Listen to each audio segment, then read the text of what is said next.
Hey, it's Clay, and this will be a video chart on ticker symbol NBEV. We will take a look at the 30-minute time frame.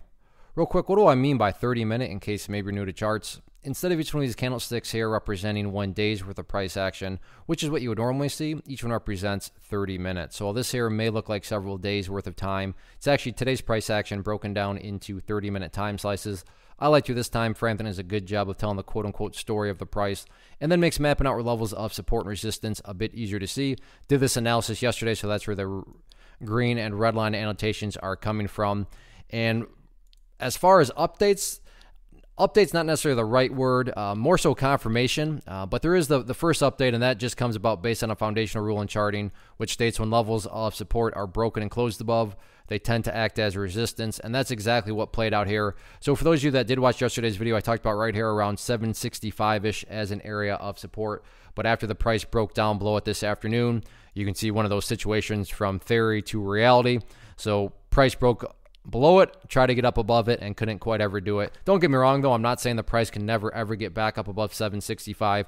I'm just saying it makes sense why the price did struggle, after falling back down below it. So 765, that near-term level of resistance, and then as I talked about in yesterday's video, next level of resistance right up here at that red line, right around $8.75. As far as levels of support are concerned, again, confirmation more so the accurate term, because I talked about 650 yesterday as support, and sure, during the opening 30 minutes right there, the price didn't quite hit 650, but I think we can all agree, got pretty close to the general area of it. So definitely confirmation that there are buyers still hanging around down there. You can see there is buyers down there from Monday, so they seem to be still at that hangout location down there. In the event 650 doesn't hold, then also keep an eye going forward on this purple line right here. That is the famous 50-period simple moving average.